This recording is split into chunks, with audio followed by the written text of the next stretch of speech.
हृदय की बात कह रहा हूं, समझना। बहुत बार ये देखा, कुछ ऐसी वासनाएं होती हैं कई जन्मों की, इतनी दृढ़ होती हैं कि बहुत समय तक भजन करने पर भी, ये जब तक भगवत साक्षात्कार नहीं होता तब तक ये बनी ही रहती सूक्ष्म रूप से। अगर इनको अवसर मिल जाए तो ये पूरा वृक्ष रूप हो जाएगी। अंकुरण वृक्ष रूप बनना देर नहीं लगता इसमें।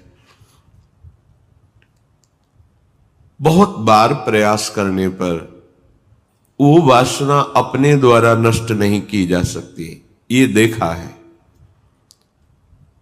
उसके लिए गुरुदेव के चरणों में, आराध्य देव के चरणों में मन से बार बार त्राहिमाम बोलकर रोना पड़ता है। ये अंदर की बात कह रहे, आगे चल के देख लेना।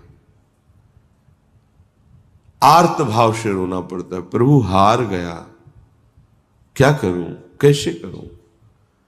चाह नहीं है पर वासना है। ये एक अजीब स्थिति साधन काल में देखी गई। मन से पूछ रहे तुम्हें चाह है, नहीं, पर अंदर वासना है। बड़ी अशांति का अनुभव होता। कैसे दूर होगी, क्या किया जाए। जो करना चाहिए वो तो करके हार गया, फिर भी वो जब हार गया तब पूरी दृष्टि प्रभु के चरणारविंद की तरफ है। पर धैर्य पूर्वक, ये अनुभव की बात कहते हैं, बहुत काल तक तुम्हारा विश्वास, तुम्हारी श्रद्धा, तुम्हारा धैर्य टूटना नहीं चाहिए। कि हमने सैकड़ों बार प्रार्थना की, इतने वर्ष से मैं जल रहा हूं, लेकिन मुझे शांति नहीं हुई, मेरा विकार नष्ट नहीं हुआ। धैर्य, ये शब्द याद कर लो। धैर्यवान रहना, विचलित मत होना, परिणाम में बिल्कुल निर्विकार हो जाओगे। पर वो कितना समय लगेगा ये प्रभु जाने। वो एक सेकंड में भी हटा सकते हैं, और अभिमान यदि गलित नहीं हुआ है तो कुछ समय भी लग सकता है, जलना पड़ेगा, अभिमान गलित होगा। जब आर्त भाव से पुकारोगे तब निर्विकारता की स्थिति प्रभु दे देते। फिर विकारी भोगों के बीच में रहने पर भी कोई विकार का खेल नहीं हो सकता, कोई भी इच्छा ही स्फुरित नहीं होगी, वासना ही नहीं है, चाह ही नहीं है। ये बहुत धैर्य से सुनो ना, ये उपासकों के लिए कह रहा हूं। आपके अंदर साधन भजन करते हुए वासना दिखाई देगी, आपको आकर्षण दिखाई देगा, उसमें दम नहीं है। वो तुम्हें परास्त नहीं कर सकती, केवल भयभीत करती रहेगी। वो भी हमारी शरणागति में बड़ी सहायक होती है, क्योंकि सब साधन करने पर अहम पुष्ट नहीं होने देती। क्या अभी देखो ये है ना, क्या अंदर से प्रश्न, क्या ये मलिन वृत्ति है ना, तो किस बात की साधना, क्या साधक हो। तो हे नाथ, अब मार्ग दूसरा नहीं, सहयोग किसी से नहीं, अपनी बात किसी से नहीं कहना। प्रार्थना है, समझ लीजिए, आंतरिक बात कह रहा हूं। अपनी स्थिति की बात किसी से नहीं कहना कि आपके हृदय में कौन सी वासना कितना स्फुरित हो रही, किसी से भी नहीं, किसी से भी नहीं। और धैर्यवान रहना, विचलित मत हो जाना। उस वासना को बढ़ावा देने वाली कोई भी दृष्टि, वार्ता, चेष्टा मत करना। और कितना भी समय लग जाए, अपनी आस्तिकता नहीं हटनी चाहिए, विश्वास नहीं हटना चाहिए। बिल्कुल निर्विकार हो जाओगे, बिल्कुल। वो कृपा उसी को मिलती है जो आर्त भाव से बलहीन होकर प्रभु को पुकारता है, नाथ मेरे बस की बात नहीं रह गई, हर उपाय करके देख लिया। सच्ची मानिए, बहुत ये विचित्र सूक्ष्म बात है, अगर समझ जाओगे तो विचलित कभी नहीं होगे। नई अवस्था साधन मार्ग में बड़ी तीव्रता, जब देखा सूक्ष्म वासना हृदय में है। सावन का महीना था, जल पीकर सावन भर रहेंगे, देखते हैं वासना कैसे रहती है। कोई फर्क नहीं पड़ा उस पर। अन्न का त्याग करते हैं, कई वर्ष तक आलू गुड़ जो भी फलवश, कभी दूध मिल जाए, गंगा किनारे या गांव में सेव संतरा अंगूर केला, ये तो प्रश्न ही नहीं उठता। कुछ फर्क नहीं पड़ा। वो ऐसी सूक्ष्म स्थान पर बैठी रहती है अहम में कि उस पर कोई फर्क नहीं पड़ता। बड़े बड़े सात्विक अनुष्ठान करने पर भी उस पर कोई फर्क नहीं पड़ता। तभी गोस्वामी जी भी लिख रहे हैं, हौ हारे कर जतन विविध विधि अतिशय प्रबल अजय, तुलसीदास बस होई तबहि जब प्रभु पेरक बर जाए। बिल्कुल सिद्ध बात समझ लो। गंगा जी में खड़े होकर के आर्त भाव से पुकारते, प्रभु आप देख रहे हैं एकांत सेवन, आप देख रहे हैं संयम आहार, फिर भी ये वासना क्यों, फिर ये क्यों जला रही है? कोई उत्तर नहीं मिलता। पर दूसरा मार्ग नहीं, किसी का संग नहीं, किसी से प्रश्न नहीं। पता नहीं कैसी सलाह दे दे कि हमारा विश्वास, हमारा धैर्य विचलित हो जाए। नहीं, अपनी बात प्रभु से। प्रार्थना में बहुत सामर्थ्य देखी है। ये अंदर की बात कह रहे हैं, बिल्कुल समझ जाना। ये इसलिए कह रहे हैं, ये मार्ग बहुत फिसलन वाला मार्ग है, बहुत संभाल संभाल के कदम रखने। अंत तो गत्वा ये आया कि भाई हम आपके जैसे भी हैं वैसे आपके, अब आप देख लो, जैसे रखना चाहते हो वैसे रखो। नाथ मैं हार गया हूं, आप देख लो। कब वो चली गई पता ही नहीं चला। जिससे हम लड़ते रहे, जिससे हम जलते रहे, जिसके लिए हम साधन करते रहे, नहीं फर्क पड़ा। और जब उनके भरोसे छोड़ दिया, कब वो वृत्ति चली गई पता ही नहीं चला। इसीलिए बात कल चिंतन में चल रही थी कि अगर कोई समझ पाए तो इसे जरूर बताएं कि ये करने से नहीं होता, ये होने से होता है। बस देख लिया, मैं आपके बनने योग्य नहीं हूं, पर जैसा हूं आपका हूं, देख लो प्रभु। आप राजी हो तो राजी, मैं जलता रहूंगा, कुमार्गगामी नहीं बनूंगा, अन्य अवलंबन नहीं लूंगा, जलता रहूंगा। आप राजी हो मेरी जलन में, जीवन भर जलाते रहो, आप देख लो। अब मेरे बस का नहीं रहा, क्योंकि वो सूक्ष्म ऐसा कि वहां कोई प्रहार ही नहीं पहुंच रहा। अंतःकरण की अहम के महल में सूक्ष्मता से वो रह रहा है। जो भी करो वो बहुत पुष्ट हो रहा है। केवल हटा या हटेगा या हट रहा है तो प्रभु की कृपा से। इसलिए बड़े बड़े महापुरुषों के वचनों में दैन्यता और कृपा शब्द आता है। दैन्यता को हम तुच्छा परम मधमा, कृपा हेश वृंदावनस्य, ये वृंदावन की महिमा, ये वृंदावनेश्वरी की महिमा, वृंदावनाधीश्वर की कृपा। ये अंदर से कह रहा हूं, समझ लो, एकदम समझ लो। धैर्यवान रहना, विचलित मत होना, ये न सोचना कि इतना समय हो गया अभी नष्ट नहीं हुआ। बिल्कुल नष्ट हो जाएगा, पता ही नहीं चलेगा। जैसे आप कब जवान हुए, कोई तारीख, कोई तिथि, किस दिन आपकी दाढ़ी मूछ उगी, आपने समय तारीख, ऐसे वो घड़ी भी याद नहीं रहेगी कब आप निर्वासनिक हो गए। कभी स्मृति में आएगा, अच्छा ये तो बहुत वर्षों से जलाया, वो तो अब ढूंढे भी नहीं मिल रही वृत्ति, गई। देखो प्रभु की कैसी कृपा हुई, ऐसा अनुभव होता है।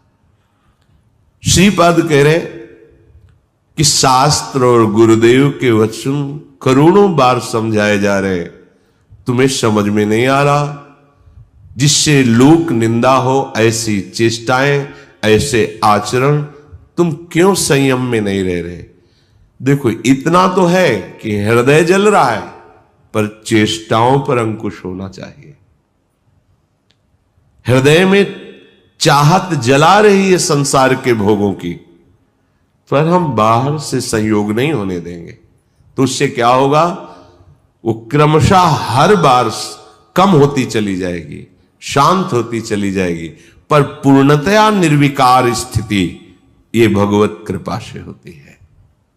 ए भाई, अपने भाग्य को नीचा मत गिराओ। माया के द्वारा अपरहित मन से अधर्माचरण मत करो, बहुत पछताना होता है। प्रमाद स्थिति में समझ में नहीं आता, गलती हो जाती है। जब गलती हो जाती तो उत्साह नष्ट हो जाता है, तो लगता है अब क्या, फिर वो गलती पे गलती, गलती पे गलती करता हुआ, फिर उसको लगता है इसके बिना तो मैं जी ही नहीं सकता। गया हतभाग्य, नीचे गिर गया, भाग्य नष्ट हो गया उसका। जो मनुष्य जीवन, दिव्यता, भगवत तत्व का बोध, भगवत प्रेम प्राप्ति, जगत मंगल करने वाला, वो गिर गया। जहां हमें ये बनना चाहिए था, वहां हम वासना के अधीन हो गए। श्रीपाद कह रहे हैं, अगर कोई रोक सकता है मुझ पतित को, निरुद्ध मत ईदृशम किम विताश वृंदाटवी, तो मुझे वृंदावन रोक सकता है। श्रीपाद की निष्ठा धाम की अद्भुत है। ये धाम मुझे निर्विकार कर देगा। हिया फिरे स्वार्थ आपने, भजन गए फिरे बाह। श्री ध्रुवदास, वृंदावन का जिसको अनुभव हुआ तो देखा है कि वृंदावन का आश्रय ले ले तो धीरे धीरे वो हृदय को निर्विकार कर देता है, प्रिया प्रीतम में कर देता है। यहां से बाहर जो आते जाते जन अनुभव करें, यहां एक आते ही एक दिव्यता है, एक अलौकिक निर्विकार की स्थिति अपने आप यहां है। बाहर निकलते हैं वो भजन, वो आनंद, वो चिंतन अपने आप हट जाता है, क्योंकि त्रिगुणात्मिका माया का प्रवाह है। ये धाम है। जो निरंतर धाम में वास करते हैं, अगर वो सावधान होकर के रहने से रहे, तो श्रीपाद कह रहे हैं, यदि आप रहने से रह गए वृंदावन में, तो आपके हृदय का परिवर्तन होना प्रारंभ हो गया। आपको श्री जी की चर्चा, प्रभु की चर्चा, ये अमृत जैसी लगने लगेगी। जैसे देखो, आपको कोई कहे कि 3 बजे रात्रि के जग के दिनचर्या करके स्नान आदि आपको पहुंचना है, कितना बोझा लगेगा इस समय सोना छोड़ करके दिनचर्या। लेकिन बिना किसी कष्ट के आप, बिना किसी विषाद के आप बिल्कुल उत्साहित होकर, तैयार होकर सत्संग में आते हैं। ये वृंदावन की कृपा है जो हमारे मन को ऐसा किया गया है।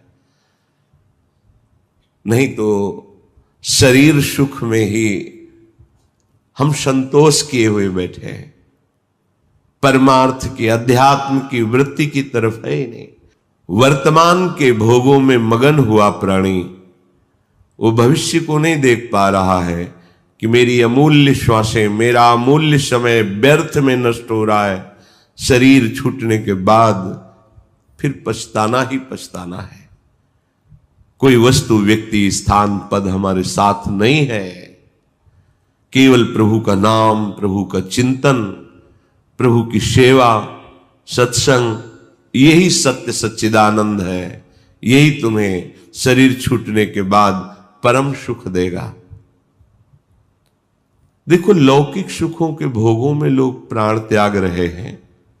तुम्हें एक जरा सा विवेक केवल धारण करने की जरूरत है। तुम्हें खुद दिखाई देगा कि सब धोखे में जीवन नष्ट हो रहा है।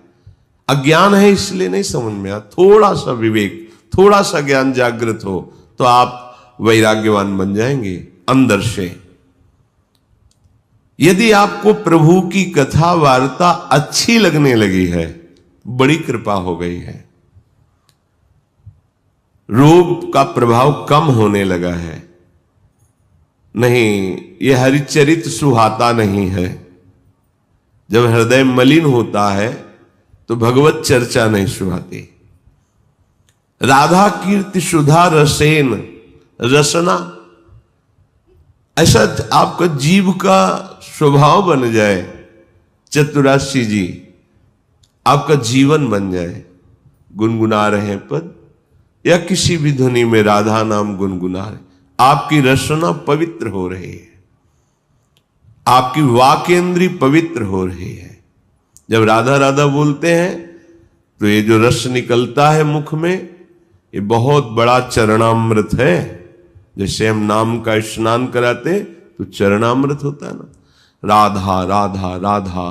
तो जो अंदर ये जब हृदय में पहुंचता है तो पापों का नाश करता है। राधा राधा राधा राधा राधा, ये तो जो निकला ये महान चरणामृत है, हृदय में जाकर पापों का नाश करता है, ये अकाल मृत्यु का नाश कर देता है। राधा नाम जपने से अकाल मृत्यु नहीं होगी, ये चरणामृत जा रहा है। राधा नाम अभी प्राण छूट जाए श्री जी को प्राप्त होगे, जिसका नाम वहीं धाम में पहुंच जाओगे। राधा नाम चल रहा है, कोई तुमसे भूल चूक हो गई, असत क्रिया हो गई, तत्काल भस्म हो जाएगा, उसका दंड नहीं भोगना पड़ेगा। इसका मतलब ये नहीं कि हम उत्साहित होकर पापाचरण करें, नहीं। कोई असावधानी, कोई त्रुटि तत्काल वो जमा नहीं होगा, जाके कर्म वो जमा नहीं होगा, उसी समय भस्म हो जाएगा। विशेष है तो उसी समय आपको दंड मिल जाएगा। आप चबेटा लगा, गिर गए, आपको ठोकर लगी, अब कुछ हुआ, तत्काल शरणागत के लिए हिसाब आगे नहीं रखा जाता।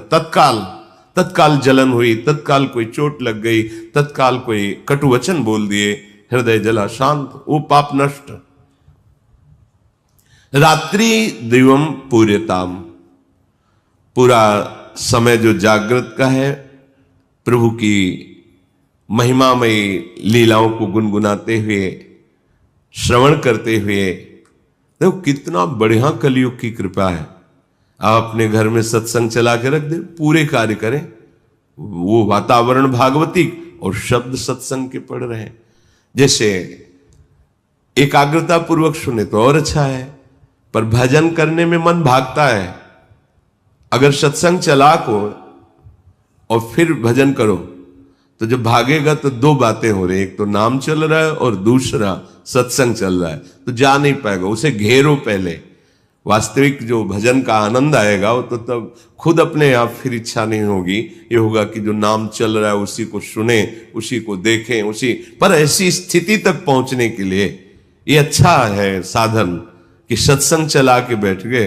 अब 1 घंटा का सत्संग चल रहा है और माला लिए बैठे, मन भागने की कोशिश करे सत्संग में, उसे 2 में पकड़ो। सत्संग चल रहा है, नाम चल रहा है,